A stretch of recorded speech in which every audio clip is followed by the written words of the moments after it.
দাউদ নগর প্রেমে টলমল, তোরা যাবি চল দাউদ নগর প্রেমে টলমল। আসলে কি সান্টা ক্লাস কিছু না, এটা একটা মজা, মানে এরকম একটা অভিনয় করে দেখায়, আর তখন বাচ্চারা খুব মজা পায়, খুব মজা পায়, এটা খুব হাসির ব্যাপার। দেশের পরিস্থিতি হিসেবে তেমন বেশি কোনো আমরা আয়োজন করি নাই, কিন্তু যেটা না করলে হবে না, যেটা আমাদের করা দরকার প্রয়োজন, আমরা সেইটুকু হাতে নিয়েছি। শীতের ডিসেম্বর মানে আলো করে থাকা কিছু সময়, কিছু উৎসব, কিছু আনন্দ। ডিসেম্বরের অন্য অর্থ হিসেবে আমরা জানতে পারি পুরো ডিসেম্বর মাস জুড়েই একটি উৎসবের আয়োজন করা হয়ে থাকে, ক্রিসমাসের। খ্রিস্টান ধর্মাবলম্বী সহ বৈশ্বিকভাবেই এই দিনটিকে উৎসবের দিন হিসেবে পালন করা হয়ে থাকে। কিন্তু কক্সবাজারের মতো ছোট্ট একটি শহরে সমুদ্রের কাছেই এই ক্রিসমাসের যে আয়োজন, ক্রিসমাসের যে উৎসব আনন্দ কতটুকু মানুষকে ছুঁয়ে যেতে পারে, আজকে আমরা সেই বিষয়ে কথা বলবো আমাদের দুজন অতিথির সঙ্গে। ক্রিসমাসের ব্যাপারে আপনাদের কাছ থেকে আমি অনেক কিছুই আজকে জানবো, শিখবো, এবং ক্রিসমাসের যে বার্তা এটা আমরা ছড়িয়ে দেব। খ্রিস্টান ধর্মাবলম্বী সহ বৈশ্বিকভাবে এই দিনটি পুরো বিশ্বে পালন করা হয়ে থাকে, কিন্তু সমুদ্র শহর কক্সবাজারে কিন্তু সেই রকম খুব একটা উৎসবের আমেজ আমরা দেখতে পাই না। তো প্রথমে আপনাদের কাছে আমি জানতে চাইব, এই যে ক্রিসমাস যে উৎসবের দিনটি, এটি আসলে সবার জন্য কী বার্তা বয়ে নিয়ে আসে? ধন্যবাদ সুযোগ দেওয়ার জন্য। এই ডিসেম্বর মাসটা হলো আসলে বিজয়ের মাস, আনন্দের মাস, ঈশ্বরের গর্বের মাস বলা যায়। কারণ এই শীতের দিনে ডিসেম্বর মাসে আজ থেকে 2025 খ্রিস্টাব্দ আগে যীশুখ্রিস্টের জন্ম হয়েছিল। একটিমাত্র কারণ এই যীশুখ্রিস্টের জন্ম হলো জাতি, বর্ণ, ধর্ম নির্বিশেষে সমস্ত মানুষের জন্য, পাপের পরিত্রাণের জন্য। আর সেই জন্য যীশুখ্রিস্টের জন্মটা হলো খুবই গুরুত্বপূর্ণ। আর খ্রিস্টান সম্প্রদায়ের লোকেরা ডিসেম্বর মাস আসলেই এবং সেই বিভিন্ন ধর্মীয় উপাসনালয়, হোটেল, বিভিন্ন জায়গায় ঘরবাড়ি অনেক সুন্দর করে সাজগোজ করে। যতই 25শে ডিসেম্বর কাছে আসবে, এই 25শে ডিসেম্বর কাছে আসবার আগেই তাকে সেই আনন্দের আমেজ এবং সেই নানান রকমের পিঠাবানা, নানান রকমের উৎসব আমরা দেখতে পাই। আর আসলে এটা হলো সেই বাইবেলে লেখা আছে, যীশুখ্রিস্টের জন্মটা সকল লোকদের জন্য। এই আনন্দ কিন্তু শুধু খ্রিস্টান সম্প্রদায়ের জন্য না, আর এটা জাতি, বর্ণ, ধর্ম নির্বিশেষে সমস্ত মানুষের জন্য খ্রিস্টের জন্মের আনন্দটা। আচ্ছা, অন্যান্য বছরের তুলনায় এই বছরের আয়োজনগুলো কেমন থাকছে? যেহেতু আপনি একটি চার্চের ইনচার্জ হিসেবে আছেন, সেহেতু আপনার কাছে এই বিষয়টা আমি জানতে চাচ্ছি যে অন্যান্য বছরগুলোর তুলনায় কক্সবাজারে ক্রিসমাসকে ঘিরে যে ধরনের আয়োজনগুলো হয়ে থাকে, আগামীকাল আমরা সেই ধরনের কী কী আয়োজন দেখতে পাচ্ছি এবং আপনাদের চার্চে কী কী আয়োজন থাকছে? আমাদের প্রত্যেক বছরের মতোই কিন্তু আগামী কালকেও কিন্তু সেই ক্রিসমাস প্রোগ্রাম হয়ে থাকবে এবং আমরা করব।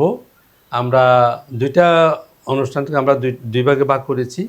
প্রথম পর্বটা হলো যেটা আমি আগেই বলেছি, যেটা একদম খ্রিস্টান ধর্মের যে মূল যে অনুষ্ঠান, হ্যাঁ, সেটা হলো কালকে সকালে এবং সকাল 9টা থেকে 12টা পর্যন্ত। সেটা শুধু আমাদের চার্চে না, আমাদের মণ্ডলীতে না, বা আমাদের সমাজে না, এবং যে সমস্ত মণ্ডলী আছে অর্থাৎ গির্জা আছে, চার্চ আছে, চার্চগুলোতে কিন্তু প্রায় একই সময়ে কিন্তু কালকে সেই উপাসনা শুরু হবে।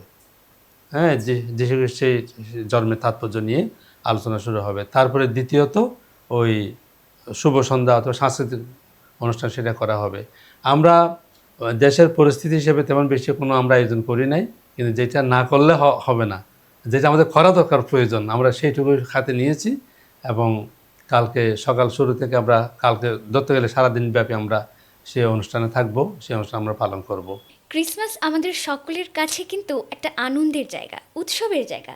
একেবারে বৈশ্বিক স্থান থেকে যদি আমরা বিষয়টাকে দেখি আর কি, বিশালভাবেই হচ্ছে এই উৎসবটা পালন করা হয়। এটাকে ঘিরে বিভিন্ন ধরনের গল্পও রয়েছে, যেমন আমরা সান্টা ক্লসকে তো বাচ্চারা খুব ভালোবাসে। মোজা তারা হচ্ছে ঝুলিয়ে রাখে যাতে সান্টা ক্লজ রাতের বেলা এসে তাদেরকে জন্য গিফট দেয়।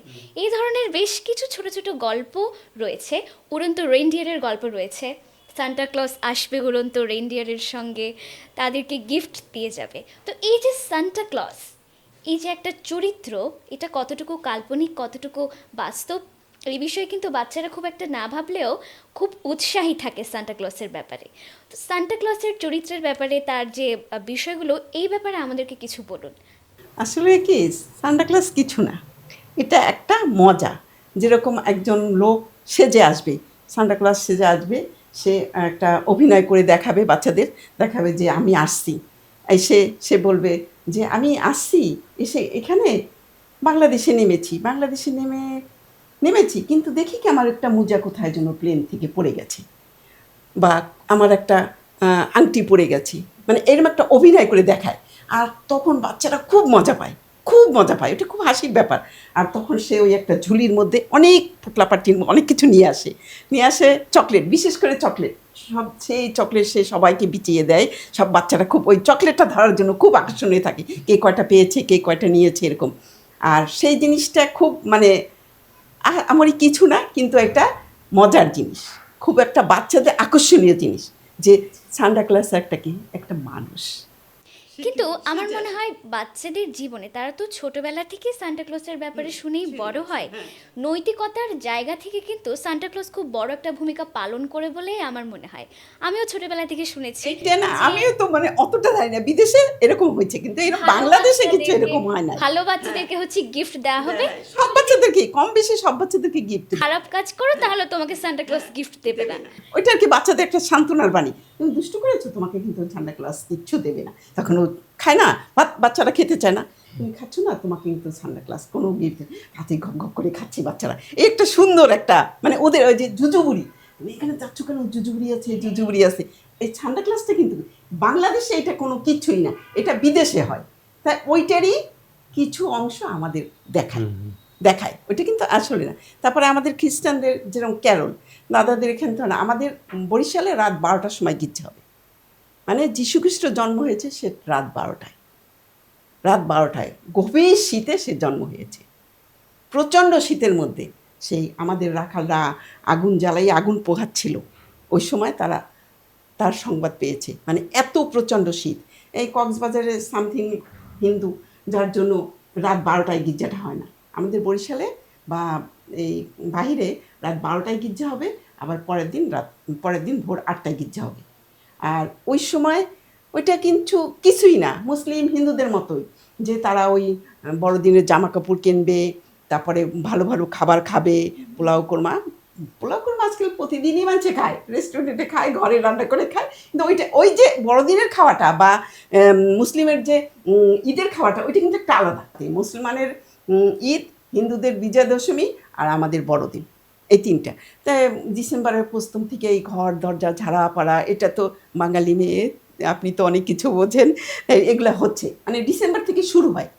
বাইরের দেশে কিন্তু ডিসেম্বর থেকে বড়দিন শুরু হয়ে যায়, তারা ওই বড়দিন থেকে 1 ডিসেম্বর থেকে শুরু করে তারা ক্যারল, বাংলায় বলে কীর্তন, ইংলিশে বলে ক্যারল। তা ওই সময় যথাসমর্থ গাড়ি নিয়ে যায় অনেকে, কিন্তু না, ওরা কিছু কিছু মানুষ পায়ে হেঁটে যায়, অনেক দল নিয়ে পায়ে হেঁটে যায়, মজা করে, করতাল দিয়ে বাজায়, গান টান গায়, গান শুনতে ভালো লাগে। আর আমাদের গানগুলি খুব সুন্দর শুনতে, একটা গান, খুব সুন্দর সুন্দর গান আমাদের গানগুলি করে। দাউদনগর টলমল, দাউদনগর টলমল, টলমল ধরাতল, টলমল ধরাতল, দাউদনগর প্রেমে টলমল, তোরা যাবি চল, দাউদনগর প্রেমে টলমল, এরকম গান হয়। এই গানটা তো মজার গান, সবাই হাততালি দেয়, তোরা যাবি চলায়, দাউদনগর প্রেমে, দাউদনগরে যিশুর জন্ম হয়েছে, তাই তোরা যাবি চলায়, মানে এরকম হয় আমাদের বরিশালে। আমি তো এই জায়গার কথা অতটা জানি না বাবা, তার জন্য আমি বলতেছি আমাদের বরিশালের কথা বলছি, যে ওখানে এরকম আনন্দ হয়, সবাই সবার ঘরে যাবে, বড়দের প্রণাম করবে, বড়রা কিছু গিফট টাকা পয়সা দেবে, এটা তো সবার ক্ষেত্রেই, মুসলিম হিন্দুদের ক্ষেত্রেই। আচ্ছা, আমার আরেকটি প্রশ্ন আছে এই নিয়ম নীতির ব্যাপারে আর কি। সব ধরনের উৎসবে কিন্তু আমরা ভোর সকাল থেকে বিভিন্ন ধরনের যে বিষয়গুলো, বিভিন্ন নিয়ম থাকে পালন করবার মতো। ক্রিসমাসকে ঘিরে সকাল থেকে কি কি ধরনের নিয়ম খ্রিস্টান ধর্মাবলম্বীরা পালন করে থাকেন, সেই বিষয়ে কিন্তু আমরা খুব একটা জানি না। আপনার কাছ থেকেই আমরা জানতে চাই আসলে কি কি করে থাকেন সকালবেলা থেকে আর কি। সেটা হলো সাধারণত আমরা সকালবেলা উঠে আমরা সেই যীশু খ্রিস্টের হাতে প্রেয়ার করি, আমরা সে বাইবেল পাঠ করি, আমরা জানি কিন্তু একটা দিন শুরু হবে, কিন্তু আমাদের কোনো নিজেদের কোনো শক্তি নাই, ক্ষমতা নাই, আমরা কীভাবে চলবো? তাইলে আমাদের আপদ বিপদ হতে পারে।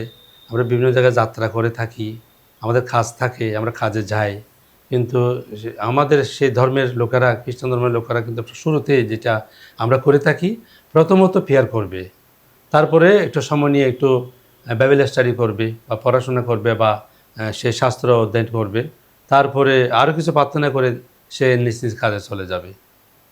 হ্যাঁ, তারপরে এইভাবে দিনটা শুরু।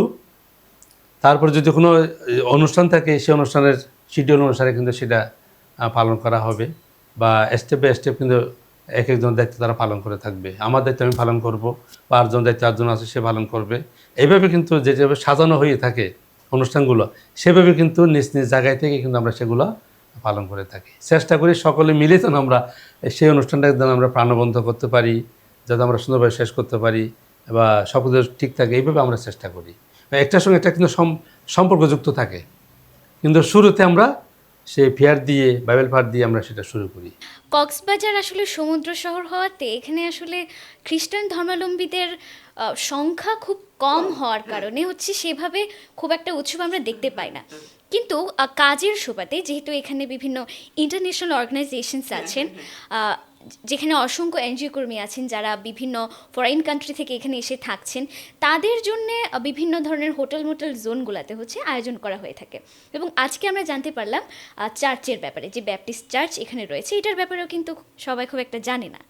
তো তাদের উদ্দেশ্যে এবং অন্যান্য যারা আছেন, যারা সকলেই এই দিনটিকে উদযাপন করতে পারবে, তাদের জন্য আপনাদের কি বার্তা রয়েছে? না, তারও আসলে আমাদের সঙ্গে তারও উদযাপন করতে পারবে।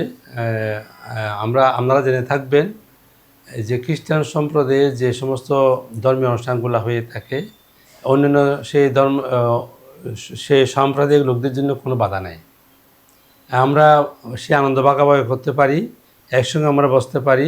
যেমন কালকে অনুষ্ঠান হবে, কে মুসলিম, কে বৌদ্ধ, কে খ্রিস্টান, সেরকম কোনো ভেদাভেদ থাকবে না। এটা সব লোকের এই জন্য। এবং সেই খ্রিস্টান সম্প্রদায়ের চার্চগুলোতে বা উপাসনাতে আনন্দ এসে এই সমস্ত যীশু খ্রিস্টের জন্মের অনুষ্ঠানগুলোতে আসলে বিভিন্ন সম্প্রদায়ের লোকেরা কিন্তু আনন্দ করতে পারে। এটা সকলের অধিকার আছে, এবং কোনো বাধা নিষেধ নেই।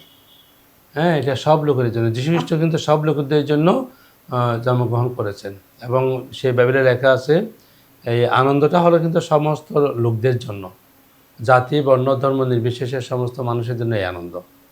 হ্যাঁ, কারণ সকলে আমরা আনন্দ করতে পারি। আগামীকাল তো ক্রিসমাস ডে। এই ক্রিসমাস ডেকে ঘিরে সকলের জন্য আপনাদের কি ধরনের বার্তা থাকবে? হ্যাঁ, বাইবেলে লেখা আছে এই যীশু খ্রিস্টের জন্মের যে বার্তা, আনন্দটা, এটা সমস্ত লোকদেরকে ঘিরে বলা হয়েছে। এই আনন্দ সব লোকের এই জন্য।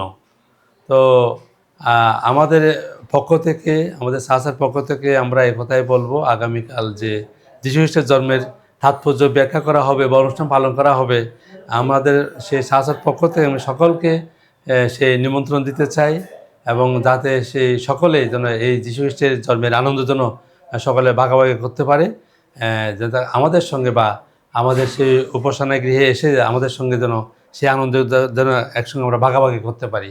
আমাদের পক্ষ থেকে আমরা সেই আমন্ত্রণ জানাচ্ছি, যাতে যারা অন্যান্য সম্প্রদায়ের আছে তারাও আমাদের সঙ্গে এসে বসে যেন আমরা সেই অনুষ্ঠান একসঙ্গে আমরা আনন্দ উপভোগ করতে পারি।